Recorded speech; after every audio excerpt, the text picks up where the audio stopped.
El gusto, Marcelo, que un amigo, ¿no? Que nos esté visitando, Gastón Liberto, artista, vinculado obviamente a nuestra región, a Reducción, a Río Cuarto, muchos años también en Barcelona, en España y en otros tantos lugares. Gastón, gracias por estar. Buenas noches, una alegría poder compartir con ustedes. Y bueno, se dio el día que pudimos coincidir, así que una alegría. Sí, porque hace poco han coincidido en Brasil, los dos, vos por tu tarea artística, Gabriel por su tarea profesional periodística.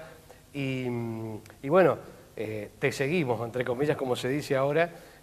Además que somos asiduos visitantes de Reducción y de esta, yo me atrevo a decir, revolución cultural que se ha generado con Gastón en esa área, ¿no? de Reducción.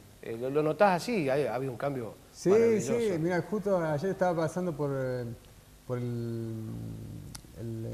comedor de ancianos, que ahí tenemos actividades ahí culturales, y después de una vuelta por el polideportivo, por el centro de jubilados, y ha habido un cambio, bueno, a través del intendente también, que es joven, de Andrés Pacero, que es una persona joven, abierta, dio la posibilidad para hacer cosas, y ahora ya a los 3 años se están viendo cambios. Qué bueno lo de Andrés, lo de un intendente, lo de un funcionario, cuando tiene una mente abierta, cuando tiene voluntad, cuando entiende que la cultura es un motor y es un generador de cambios, de concientización. ¿Qué es la cultura, Gastón?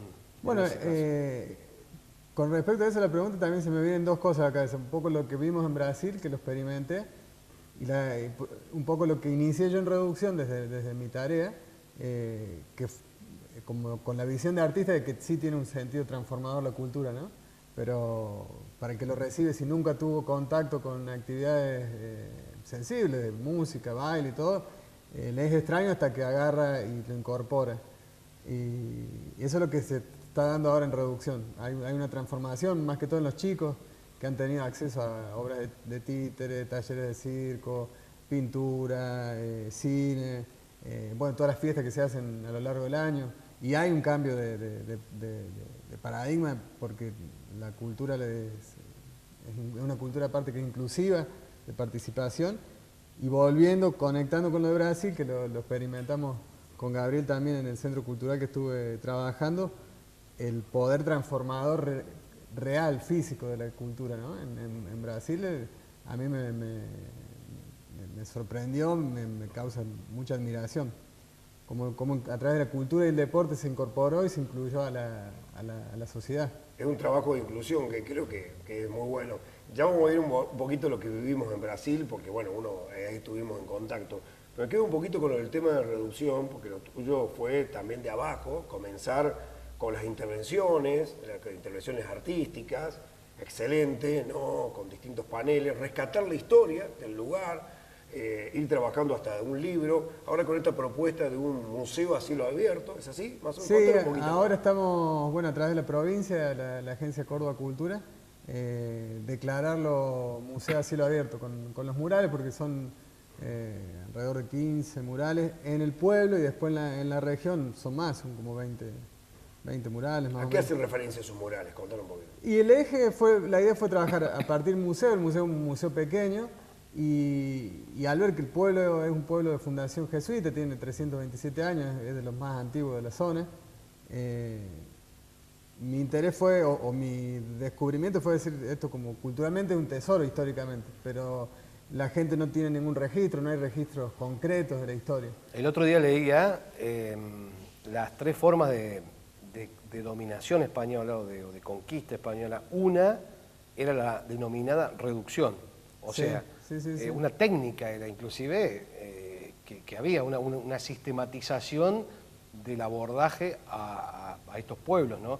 Y me acordaba, inclusive lo decía en el programa de radio, la reducción de reducción, ¿no? Que era una especie de santuario, por lo menos no los mataban a los aborígenes, había un adoctrinamiento, una enseñanza, pero era una especie de tratar de salvar también a los pueblos originarios de los terratenientes, de los feudales, entre comillas. Claro, era como en ese sentido, yo también a través de la universidad y de historiadores, en ese sentido era como un lugar de tregua que tenían eran clanes que daban vuelta, pequeños clanes, pequeñas familias, de los pueblos originarios que daban vuelta, que eran nómades, y logísticamente para los españoles el tema de la reducción también era que establezcan territorios, ¿no? Ese también era a través de las investigaciones con la universidad y con varios historiadores, y también de patrimonio de Córdoba. También estuve en Bolivia el año pasado viendo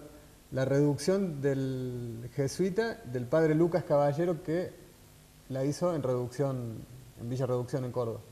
Que en Villa Reducción no quedó casi vestigio de la misión jesuita, y en Bolivia, en San José de Chiquitos, ahí sí se materializó, y bueno, la fusión con los pueblos originarios es patrimonio de la humanidad.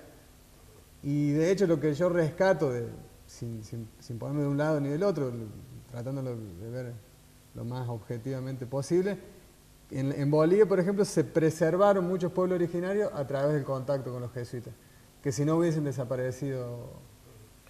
Gastón, contar un poquito tu comienzo y tu relación con el arte, con las intervenciones artísticas. Vos pasaste por la Libero Pierini, ¿no? Yo estudié en la Libero Pierini y me recibí, y en el mismo año que me recibí, creo que al final de ese año, me fui a Barcelona. Ahí te fuiste a España. Y ahí en Barcelona... ¿Por qué España? ¿Había algún motivo Y especial? cuando yo estudiaba Bellas Artes era los libros que veías de las grandes obras. En ese momento estudiaba digamos, la pintura europea, se centraba en la pintura, el arte europeo.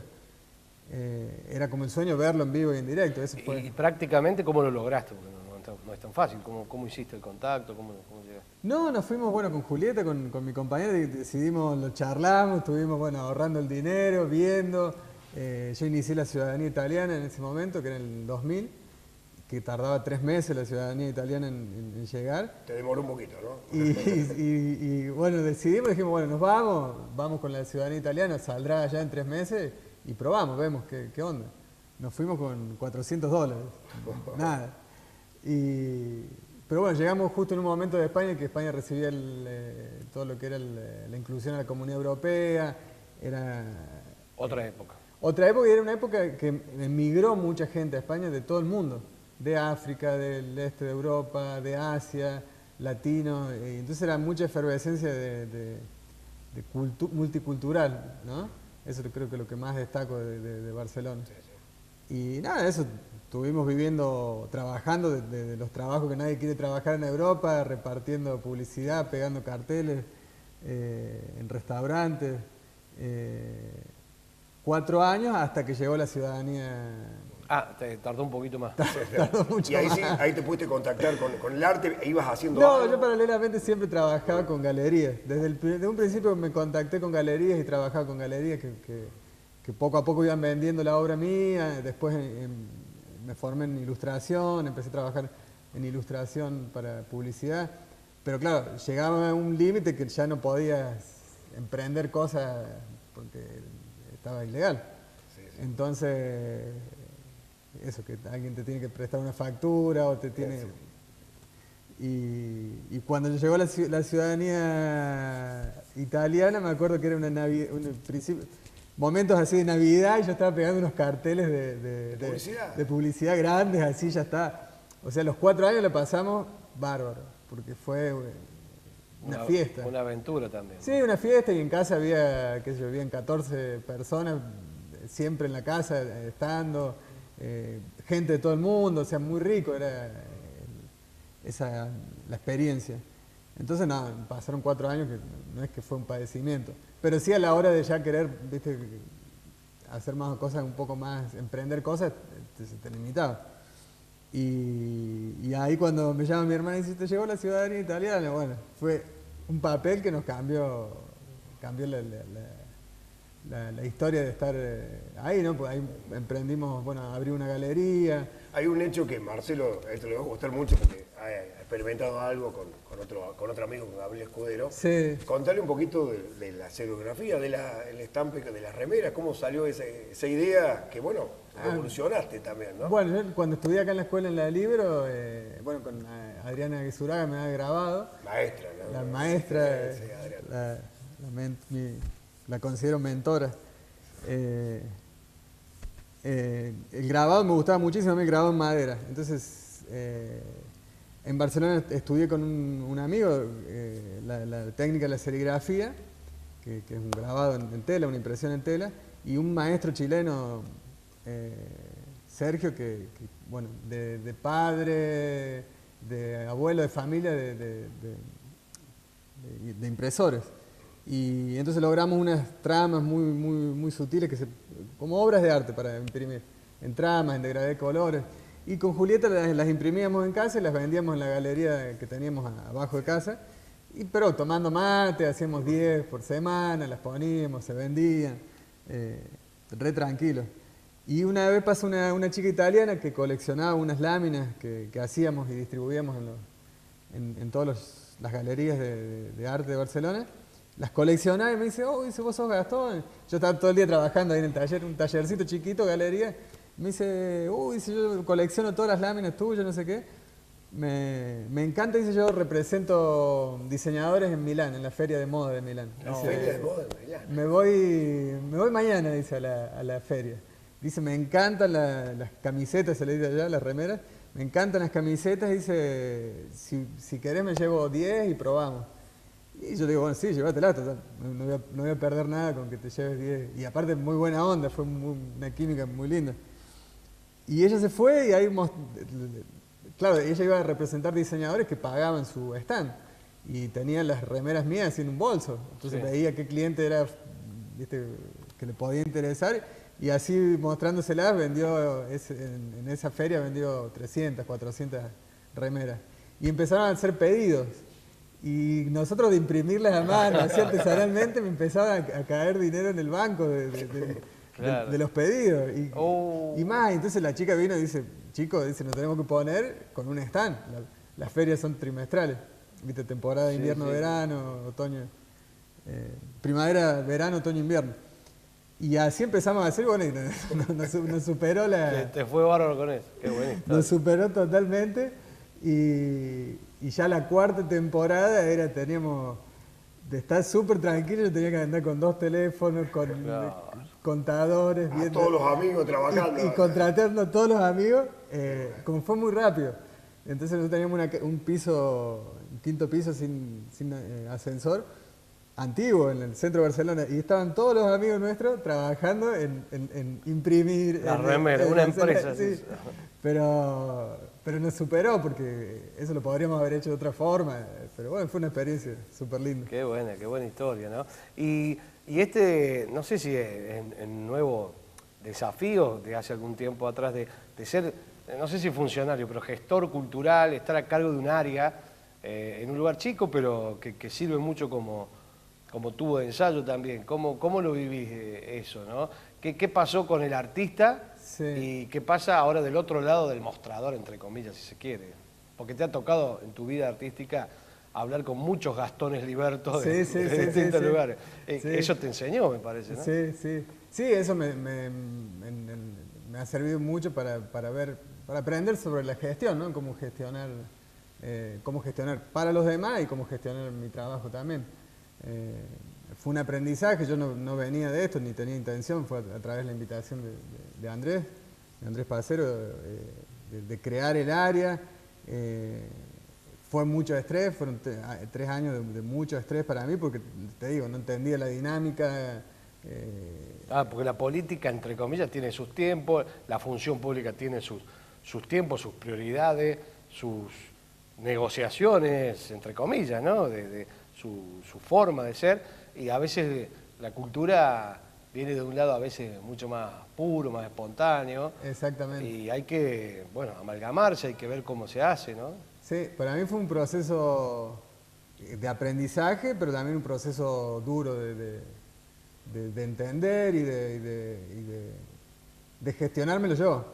Y a esta hora, en este momento, ya me siento ya como... Te acomodaste. Acomodado, y veo las partes positivas esas de aprender más que todo lo que es la gestión, de poder gestionar para los demás, que es muy gratificante. Claro, ser nexo, ser vínculo. Poder crear actividades para la gente y para los artistas que puedan ser, como decís vos, ser un puente. Gastón, en la parte final, contar un poquito de lo que desarrollaste, que nos juntamos ahí en San Pablo. Era un matadero que se transformó en un centro cultural, muy común a veces también en Argentina, pero en eso lo transformaron vinculado a dos hechos que creo que no se da a veces acá en Argentina: el deporte y la cultura. Muchas veces hay centros deportivos y aparte centros culturales. Ahí está todo junto, ¿no? Eso es bastante bueno. Sí, eso es lo que a mí me llamó, bueno, en julio que viajé la primera vez, me llamó la atención eso, cómo se relaciona la cultura y el deporte y la inclusión social que tienen, impresionante. Y bueno, una de las políticas que implementó el candidato del PT, Haddad, fue, me contaban las asistentes ahí del centro cultural, implementar centros culturales y deportivos en las favelas, en los centros de las favelas. Y eso, bueno, había los chicos que trabajaban ahí, que estaban de asistentes para el trabajo de los murales, pudieron desarrollarse a través de las políticas culturales de inclusión, acceder a la universidad, cosas que había una chica que viajaba 3 horas hasta el centro cultural para trabajar, después iba a la universidad, después volvía a la favela. Qué fenómeno ese, ¿no? Y la chica me decía, y así varios artistas y gente que me decían, yo sin las políticas estas culturales, salir de la favela es algo impensable. Además, como te abre la mente, el corazón, cuántos artistas fabulosos dormidos, entre comillas, en esa niñez, en esa adolescencia. Y a veces un evento, un hecho, un mural, un tema, una música, te golpea, te atraviesa y te genera esa semilla que crece y crece. Y bueno, hay casos emblemáticos, ¿no? Sí, ahí en Brasil lo podés ver materializado en eso, la vida de mucha gente. Sí. Después conocí a un artista también en un paseo que es de grafitis, que es muy conocido, y que él también había podido estudiar en la universidad a través de las políticas culturales de Lula, y él me decía, dice, yo ahora tengo un oficio, estampadas remeras, así, volviendo a las remeras, estampadas remeras con personajes históricos de Brasil, y me decía, yo tengo un oficio, tengo una profesión, tengo un desarrollo. Dice, si no hubiese sido por eso, estaría cargando bolsas ahora. Seguro. Y también viniendo de una favela, o sea que eso fue un cambio. No cabe en duda que esas políticas culturales, educativas y deportivas incluyen, ¿no? Que hay que sí, por eso Macri bajó de categoría el Ministerio de Cultura a subsecretaría, ¿no? Claro, sí. Es todo un mensaje ese, lamentablemente. Bueno, y Brasil ahora Y Brasil, bueno, uno de los objetivos del futuro presidente es sacar directamente el Ministerio de Cultura. Claro, sí. Bueno, ojalá que obviamente esto no ocurra, aunque las políticas son bastante claras. Gastón, de vos tenemos mucho para hablar, seguramente te vamos a convocar. Tu etapa también ahora como tatuador, como tatuó, vinculado a la parte artística también, es una parte muy interesante. Te agradecemos muchísimo. Muchísimas gracias por la invitación, un placer y bueno, muy agradecido por el espacio y el tiempo. Un placer, Marcelo. Gastón Liberto, un amigo, un gran artista y una esperanza y una ilusión que esté en la función pública también. A veces llegan los que tienen que llegar.